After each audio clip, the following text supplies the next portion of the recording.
Oregon becomes the first state to ban single-family zoning. What does this mean for you? Well, your state might be next.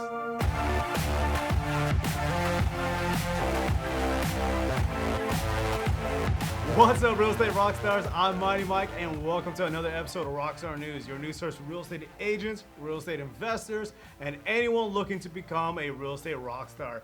First time watching, make sure you hit that subscribe button, like us, and share us across the internet. What's up, guys? Chris here. Welcome to the show. Oregon is shaking it up. The state is the first in the nation to require cities with a population of more than 10,000 to permit duplexes in neighborhoods that were once zoned for single-family zoning or only one home per lot. Oregon Governor Kate Brown signed 4 bills into law last week that set out to address the state's housing shortages. Governor Kate Brown is quoted saying, "The session is committed to significant investment that will help every Oregon family have a warm, safe, and dry place to call home. No one single solution will address our housing crisis, and this legislation tackles a whole spectrum of issues from homelessness to a stable rental housing to increasing home ownership." Oregon also has passed recent legislation to restrict rent increases, and it prohibits no-cause evictions as well. The move is to nix single-family zoning, and a statewide effort follows on the heels of similar efforts in other cities nationwide.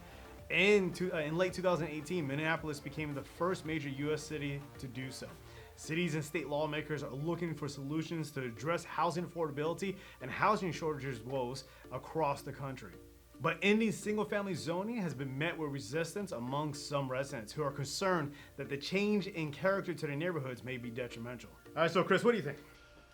Personally and professionally, I hate it. I think it's absolutely ludicrous. Elaborate. Elaborate is essentially if someone wanted to build a single family home, you can't. We're going to be permanently neighbors, one wall thick. Well, the thing is, they're saying like communities over 10,000. So that's every city. Yeah, I guess so. That's yeah. Every major metropolitan city. Yeah. So first of all, that'll never fly here in Florida. I can't ever see that happen there. I really think it'll address the homeless population. I really doubt that because they're the #1 state that has the most relaxed, and they pretty much allow homelessness. People move there to be homeless. Homeless people are moving there to be homeless because they're just being so well cared for. The actual state has now had to implement ordinances because so many homeless people are living in the street that they can't, that they're hindering traffic, quite literally. So I think their housing shortage is predominantly because of homelessness. Now, I don't know the full scoop. This is just the article that I've read, and I think it's absolutely ridiculous that you're going to force a whole state to not be able to build a home if they want their own single-family home. It just blows my mind. Yeah, no, I agree. I think what it comes down to is property rights, and if I have a lot, let's say even if I have 10 acres, is that going to be considered? If I have 10 acres as one lot? They're saying that if you have 10 acres of just rural land, untouched, and it was zoned for single family, and you say wanted to break it up, sell it for or build single family homes on it, you couldn't. You can now only build duplexes or townhomes. Yeah, so that is ridiculous. Well, let's just say, I think it's a violation of property rights when it comes down to it. I'm pretty sure someone's going to challenge this. It's going to go to court, and they're going to go straight to the Supreme Court, in my opinion. Go at least to the state Supreme Court, and they'll figure it out. Yeah. But I think the issue is just what it comes down to is what is the best solution for the housing shortage? There's tons of people who are buying right now, and there aren't a lot of homes coming on the market, and they're trying to figure out all these solutions out there. I don't think anybody has the right solution, and we'll see how this works. But when it comes to the homeless thing, California has the same issue. Yeah, it's the same issue, and more people are actually moving away from those states. California especially. They've had more people moving than they have moving out of it instead of coming in. Yeah, they have a negative. Negative influx of people. One of the solutions that I think is that if you look at the population of the United States to how much land we occupy, it's only 17 to 22%.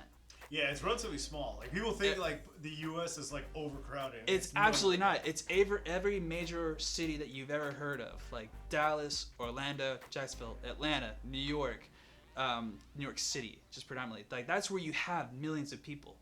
You have all this money in state funding going to these major metropolitan areas, but you're not given any small outer rural areas money to build and develop and to create a drive for people to move to that area.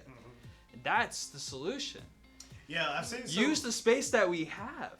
well, I've seen some because there's some small towns, and like there's a particular town in like I think Ireland that they were paying people like $10,000 to move to the community. Alaska. Yeah. They pay you to live in Alaska because like the $2,000 population, yeah, exactly. It's the like population $2,000 is so a low. year. Like they need people. Yeah. So like there's communities out there that are doing this. I don't suggest that we start paying people to move somewhere, but I think what's going to happen is that like because of the metropolitan areas are becoming so expensive to live in, people are, and you know, in the natural marketplace, the free market, these prices govern the influences and actions of people. You know, so like if you want to live downtown, you're going to have to pay the price. It's just simple. But if you want to have something that's affordable, you're going to have to move out. And I think a lot of people are sitting there saying like this is a problem. It isn't. Like as the internet age has kicked in, more and more people are being able to work from home. Like I know a few people who their job can entirely consist of working from home. You could do that anywhere. All you need is an internet connection. You know, so just like that town that I was talking about, they were hoping that they would attract like writers and online engineers and things, or programmers that can come in and they can work remotely. And so as home prices start to increase up, there's going to become this thing called not arbitration. I think it's location arbitration. It's essentially people who have high incomes, but they purposely move to low income areas in order to maximize their dollars and savings. And as that becomes more and more popular, they will start going out to those smaller communities, the smaller towns. You know, I mean, look at Claremont. Claremont a good example of that. oh, Claremont blew up. And, like Claremont was just desolate land. Like people who lived in Atlanta, they're like, Claremont, jeez, there's nothing out there, just hills. And now look at it. Claremont's a thriving community where the average price point is like almost $300,000. Yep. All right, so what do you guys think? Do you think this is a good law? Do you think this is going to help the environment? No. This is going to cause a bunch of more issues? Go ahead and leave your comments down below. Also, make sure you follow us on all of our social media platforms so you guys can stay up to date in the latest Rockstar news. We post pretty much daily. And if you guys thought about actually getting into your real estate career, you want to get your license, and you live in the Central Florida area, go ahead and shoot us a message directly.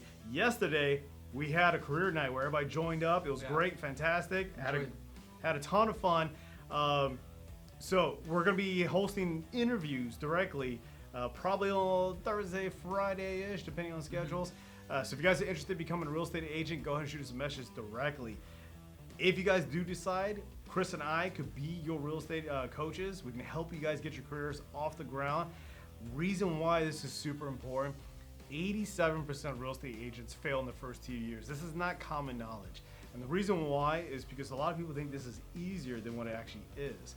You know, people think they're going to come in and they're going to make a ton of money just simply by getting a license. There's a lot more to do than just simply getting a license. So if you guys are interested in learning more about becoming a real estate agent and you want to go ahead and get your license, go ahead and reach out to us so you guys can become a real estate rockstar.